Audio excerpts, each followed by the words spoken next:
Santapan Harian Sabtu, 25 April 2020.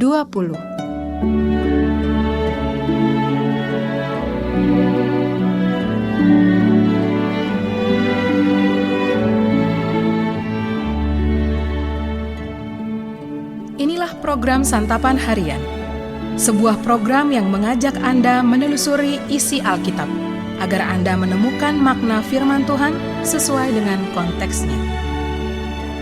Santapan Harian tertuju bagi Anda yang ingin memiliki kehidupan rohani yang segar, kuat, dan sigap.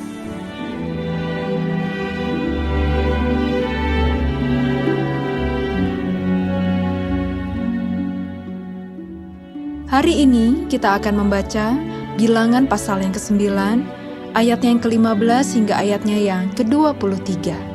Namun sebelumnya, mari kita berdoa. Bapa, kami hendak merenungkan keindahan dan kebenaran firman-Mu. Bimbinglah kami. Di dalam nama Tuhan Yesus, kami berdoa. Amin. Bilangan 9, ayat 15-23. Pada hari didirikan kemah suci, maka awan itu menutupi kemah suci, kemah hukum Allah, dan pada waktu malam sampai pagi awan itu ada di atas kemah suci, kelihatan seperti api. Demikianlah selalu terjadi, awan itu menutupi kemah, dan pada waktu malam kelihatan seperti api. Dan setiap kali awan itu naik dari atas kemah, maka orang Israel pun berangkatlah, dan di tempat awan itu diam, di sanalah orang Israel berkemah. Atas titah Tuhan orang Israel berangkat, dan atas titah Tuhan juga mereka berkemah. Selama awan itu diam di atas kemah suci, mereka tetap berkemah. Apabila awan itu lama tinggal di atas kemah suci, maka orang Israel memelihara kewajibannya kepada Tuhan, dan tidaklah mereka berangkat. Ada kalanya awan itu hanya tinggal beberapa hari di atas kemah suci.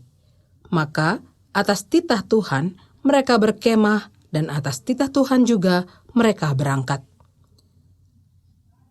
Ada kalanya awan itu tinggal dari petang sampai pagi.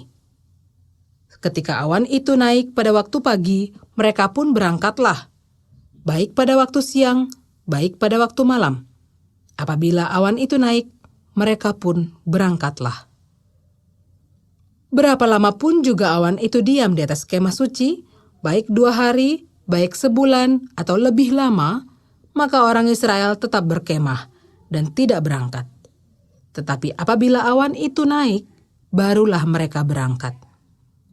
Atas titah Tuhan mereka berkemah, dan atas titah Tuhan juga mereka berangkat. Mereka memelihara kewajibannya kepada Tuhan, menurut titah Tuhan, dengan perantaraan Musa.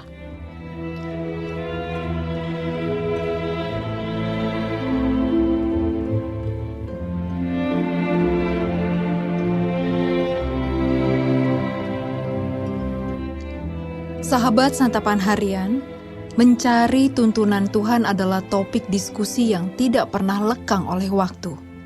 Kali ini kita akan belajar dari pengalaman orang Israel. Setelah keluar dari Mesir, bangsa Israel mengembara di padang gurun. Selama perjalanan, Tuhan menuntun mereka dengan 2 cara. Pertama, kemah suci sebagai lambang kehadiran Tuhan. Kedua, tiang awan dan tiang api sebagai wujud penyertaan Tuhan. Kapanpun tiang awan bergerak, bangsa Israel pun mulai berjalan. Jika tiang awan berhenti, bangsa Israel akan diam untuk berkemah. Kehadiran dan penyertaan Tuhan merupakan bukti dari janji Allah kepada Musa yang akan menuntun bangsa Israel dalam perjalanan mereka ke tanah perjanjian.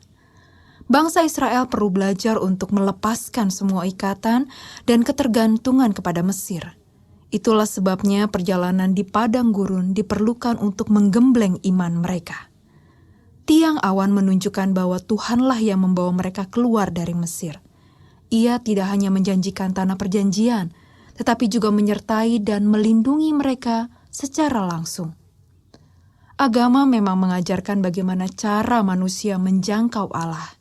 Namun, konsep ini tidak ada dalam kekristenan. Alkitab menegaskan bahwa Allah lah yang berinisiatif hadir dan terlibat dalam kehidupan umat-Nya. Tuhan hadir dalam setiap bagian kehidupan umat-Nya. Ia tidak hanya jauh di sana, tetapi juga hadir di sini, dalam realitas pergumulan konkret manusia. Tuhan Yesus Kristus akan senantiasa menyertai kita. Penyertaan Allah bukan sebuah target yang harus diraih atau dikejar. Penyertaannya adalah relasi yang perlu terus dipelihara melalui iman.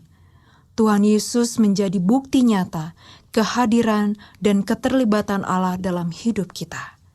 Kita perlu memohon kepada Tuhan untuk menyingkapkan mata rohani kita agar kita dapat melihat penyertaan dan tuntunannya di setiap langkah kita dan dalam setiap detik kehidupan kita.